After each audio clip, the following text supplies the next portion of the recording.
So I've noticed, guys, that while watching the same movie, I always tend to find something that I like about the movie and remember. Or I can use it later in art, or I can use it in talking with people. So I've noticed that watching several times the same movie, I end up liking different things about the movie.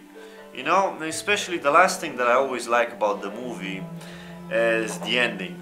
And I know might sound a bit cheesy, but the ending always teaches me much more regarding all the other things that I've learned.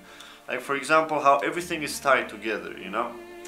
And I look at the ending and it tells me that the ending pretty much is very similar to all the other ones, all the other things that I've liked about the movie.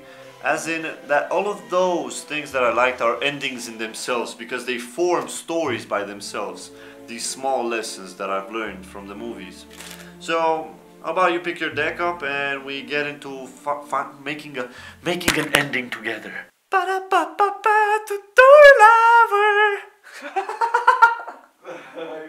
That's exactly what I told you guys the other time, but I know you guys didn't put effort into learning it, so I'm gonna teach it to you right now. You have 4 beautiful cards on top of the deck, right?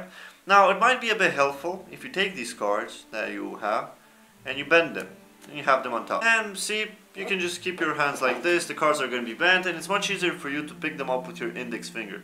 If you don't want to do that, it's perfectly fine, because you can just do the move and then use your finger to cut a large portion of the deck and just cut that part. That's the great thing about this about this slide, is that you don't necessarily need to make it look like you're cutting the top card, as in when you're making it a swing cut. Even in that thing, did you see I just cut like 4 cards and then I can take 1, and again I can do that and take 1.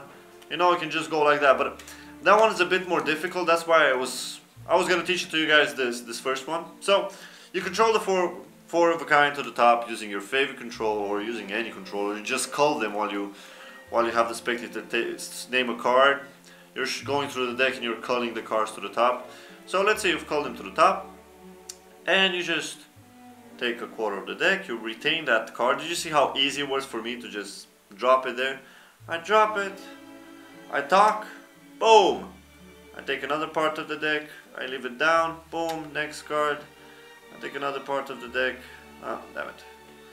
Take another part of the deck, leave it down, boom.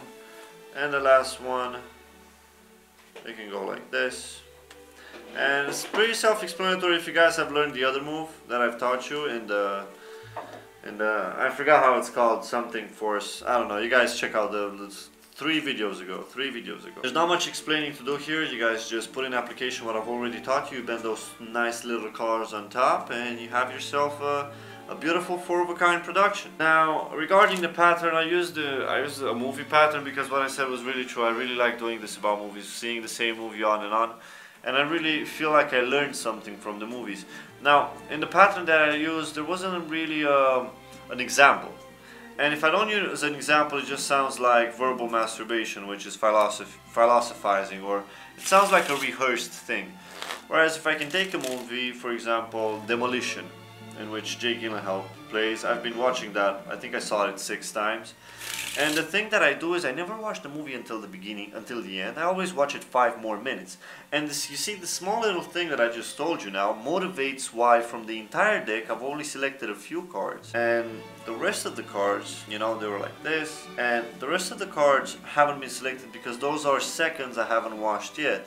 These are tens of minutes I have watched, because I've watched up until the 40-minute mark. So once you have a story, you can really make it much more rich for the spectator, because it's really nice to see somebody that motivates everything, that provides a magical reason for everything that's happening, instead of I found the 4 aces, ain't I amazing, look at what I can do. Ooh, the 4 aces are now in the center. You know what you can do with them now? They will find your card. That doesn't make any fucking sense. You know, I've always loved watching Bill Malone perform. He's always attaching a story to everything that he's saying, and I grew up watching Bill Malone and I liked it, and that's why I do it, and I preach for other people to do it. So yeah guys, you take on that and have a great fucking, oh shit, fuck. Great, you have a great day guys.